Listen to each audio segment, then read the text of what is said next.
Été des voyages dans les zones rurales du Sénégal et le fait de réaliser que nos producteurs perdaient une grande partie de leur récolte en raison du manque d'espace de stockage.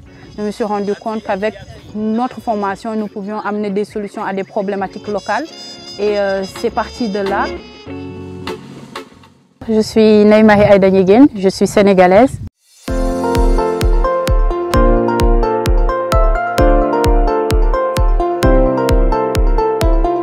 Alors j'ai inventé I3S, une solution qui permet de conserver les récoltes sans utiliser la moindre énergie, simplement les propriétés naturelles des matériaux locaux.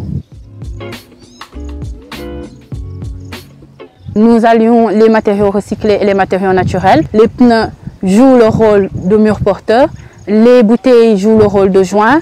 Les sachets en plastique sont utilisés en termes d'isolation à l'intérieur des pneus. Nous avons aussi une couverture thermique qui est faite avec un matériau local, donc la terre.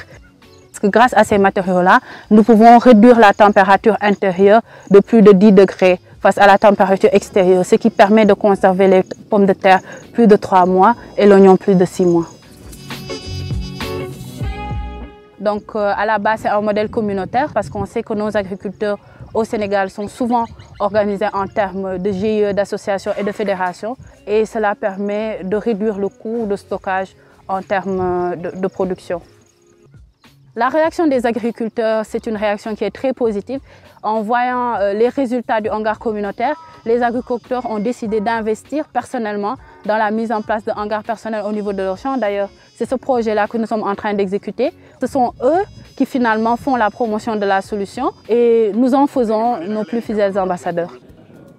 La première fois d'abord quand elle était venue pour ramasser des pneus, bon, moi je riais sous cap, je me disais que vraiment les pneus là, je ne pense pas qu'elle peut faire quelque chose. Nous on était là, émerveillés, on regardait ce qu'elle devait faire. Les femmes qui ont pu tester ça, ils ont eu des résultats extraordinaires parce qu'ils ont pu conserver leurs pommes de terre pendant 2 mois. Et maintenant, quand les pommes de terre étaient devenues là, ils ont sorti les pommes de terre, il y a de la plus-value. Parce qu'ils ont vendu, au lieu de 200 francs qu'on les payait, ils ont pu vendre à 500 francs le kilo.